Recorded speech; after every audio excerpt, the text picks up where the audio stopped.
Today on Light of the Word with Pastor Ray. God sustains and God holds and God does what he says that he does. And just the fact that you keep on keeping on, what a blessing it is to everyone around you. But again, if you haven't spent time, what a great day to just sit and go, Lord, I know you've given me a unique blessing. I look at the children of Israel to form a nation, and I know you've done that for me. So Lord, if you want to speak to me, tell me. I know you want to speak to me, so tell me, what is the blessing that I can pour? Open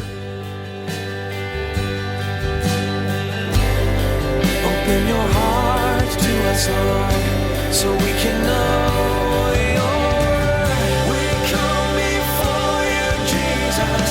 Speak to our hearts as we discover your love for us. How wide, how deep, how far. Pour into us so we can learn to follow. One surrender at a time. You have made the way for us to know you. A path that's straight and right. By the light of the word. When was the last time you truly spent quality time with Jesus? A few minutes in passing, but intentional time alone with the Lord, free from distractions? Far too often, life becomes so busy that many begin to treat their time with God like something to check off a list rather than a relationship to pursue. That's why in today's message, Pastor Ray encourages you to slow down and genuinely seek the Lord. Be still before Him, trust in Him, and make space to listen to what His Word is speaking over your life. Well, let's join Pastor Ray in the book of Genesis chapter 50 for today's edition of Light of the Word. All right, we have made it all the way, and I'd like to get a running start from where we ended last week in Genesis 49, just pick off a couple things, and that's all I'm going to do today. I just want to pick off a couple thoughts and move on, Last week we did a lot of deep diving, a lot of cross-reference, a lot of these things played in that last blessing of Jacob onto his sons, prophetic pictures that weave in through our reading all the way through to Revelation.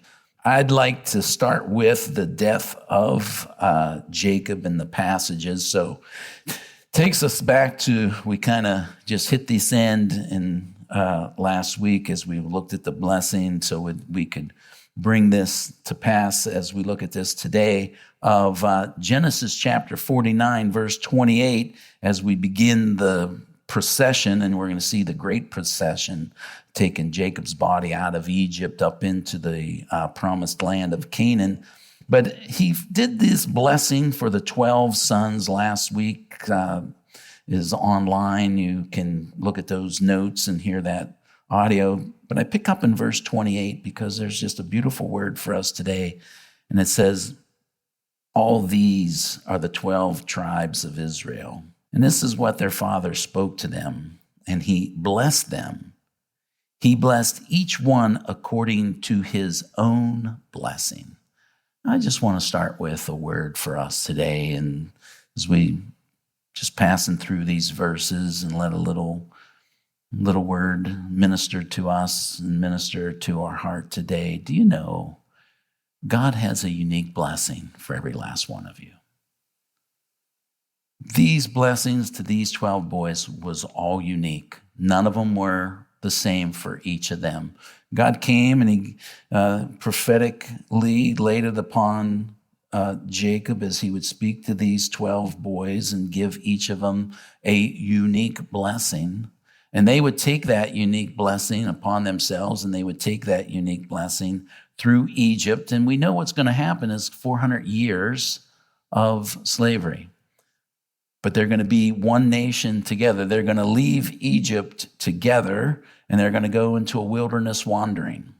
And they're going to go through their wilderness wandering, then they're going to enter into the promised land, and they're going to establish a nation. And the point that I make about this is the unique blessing that each one of these had. We're going to see some of them were warriors, special gifting in war. Some of them were special gifting in leading. Some of them were special gifting in merchanting and, commerce and these type of things. And some of them were special blessings in praise, as Judah would be. And all of those unique blessings of these 12 would have to come together to be this one culminating, combined blessing for a nation to be born, a nation to sustain and establish, and a nation to go on to be what God called them to be. And I look at that and I just think of us. Every last one of us has a unique blessing that's just ours. My blessing and that the Lord would bestow upon me is different from the blessing that he's bestowed upon you. But if we were to take just all had the same blessing, we would never establish a body of Christ. We would never have this oneness and the unity that we have. We would never encourage us and form this body the way that we do with the uniqueness that we have. As some of you have the unique blessing in a children's ministry. Some of you have a unique blessing in the worship ministry. Some of you have a unique blessing in the warrior of the prayer warrior blessing. And all of you, I want you to know and say and believe, God has given me a unique blessing. And if you're not sure what that is, today we're closing out a year, we're closing out a book, we're closing out a year, we're starting a new year, and this could be your time to go, Lord, what is my unique blessing that you've given me to give to the body of Christ? And I don't just mean in these church walls, we have a community. I don't just mean in a community, you have a family. We're going to talk about grandparents before we close here today. And we have these unique blessings. And Lord, what is mine? And I will share this with you. And it's not always just a visible ministry that you can see, because as I look at, I know what my uniqueness is. I know what God has given me and said, here's the blessing that I give you that I want you to share. But I tell you what, when I walk in here and I go, there they are, still standing. What a blessing it is to me. I know almost all of your stories. And if I don't, we'd like to hear them. But Lord, I know their stories. I know what they go through. I know the war that they've battled. I know health. I know finances. I know the work and the ministry and the challenges that they have and all these type of things. And every time I walk in, I go, what an amazing blessing as I look at them. They encourage my heart to see that God sustains and God holds and God does what he says that he does. And just the fact that you keep on keeping on, what a blessing it is to everyone around you. But again, if you haven't spent time, what a great day to just sit and go, Lord, I know you've given me a unique blessing. I look at the children of Israel to form a nation, and I know you've done that for me. So Lord, if you want to speak to me, tell me. I know you want to speak to me, so tell me, what is the blessing that I can pour? And then in verse 29 through 32, and again, we're just kind of reading through devotionally, and then what a great passage, chapter, as it's been formed for us. In verse 29 through 32, as we come to the death of Jacob, and then the funeral procession to come, in verse 29, he says, then he charged them and said to them, I am to be gathered to my people. Bury me with my fathers in the cave that is in the field of Ephron, the Hittite. We've studied this as Abraham would buy this cave. In the cave that is in the field of Machpelah, which is before Mamre, keyword, in the land of Canaan. This is the promised land, which Abraham bought with the field of Ephron the Hittite as a possession for a burial place, as we studied.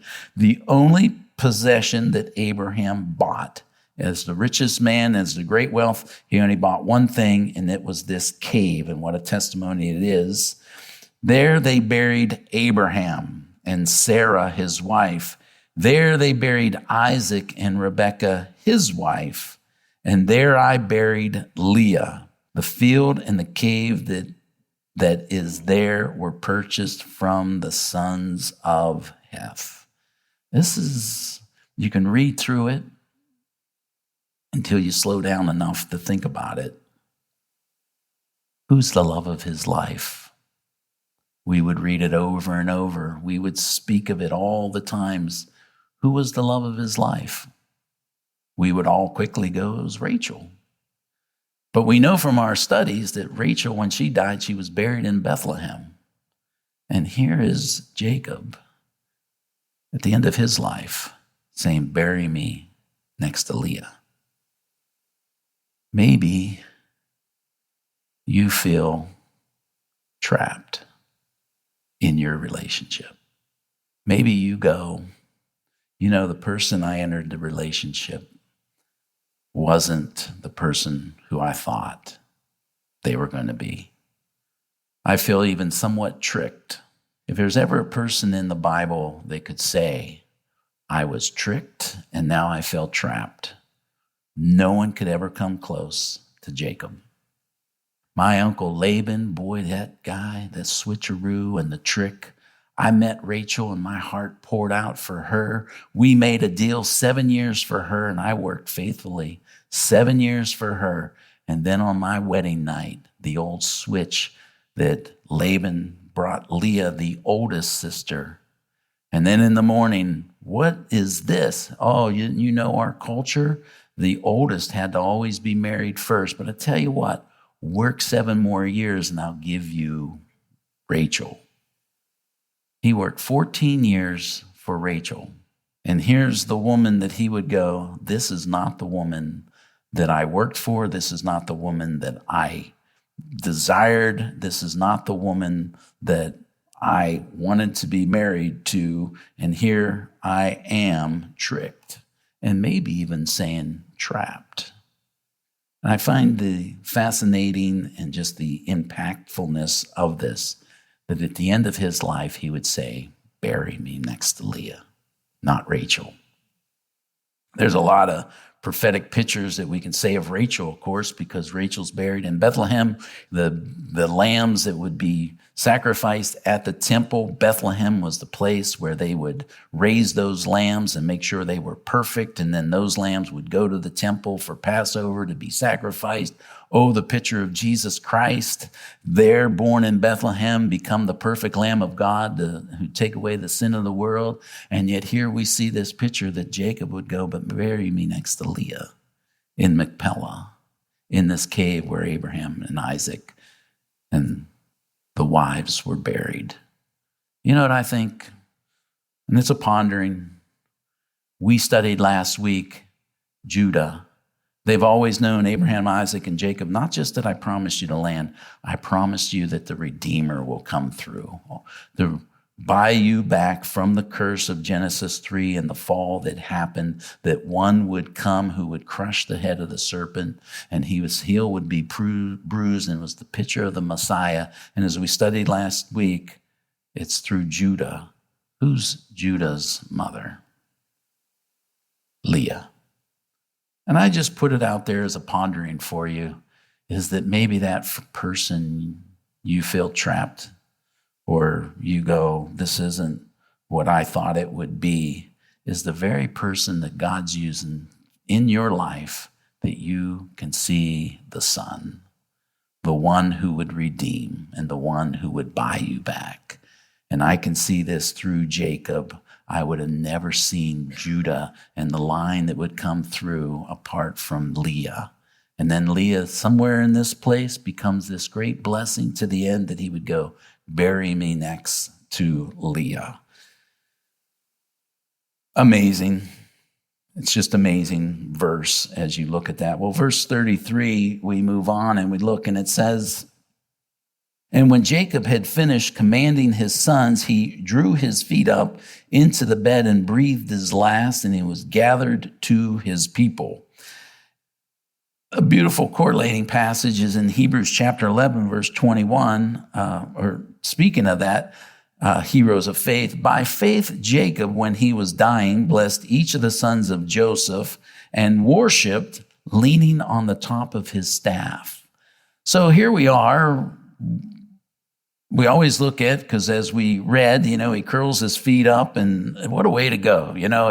He blesses, he speaks prophetically, he speaks the words of God upon his family, and then he curls up his feet. You can see him pulls up the blanket and lift off, and away I go out of this world into the next.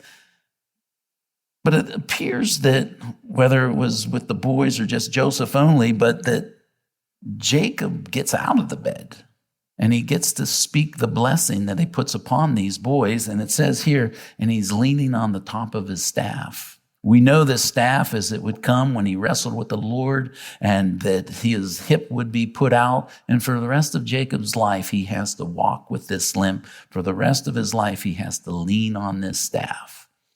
Just a word for us as, again, we're reading through kind of devotionally today and picking up some of these just things that warm our hearts of, how I want to go when I leave this world. I want to go out the way that I'm living right now. My whole life is leaning on Jesus Christ. I got nothing else. I literally have nothing else. This world has nothing here for me. And what I want to be known when I blast off and head into that next place, there's a man that leaned on Jesus Christ his whole life.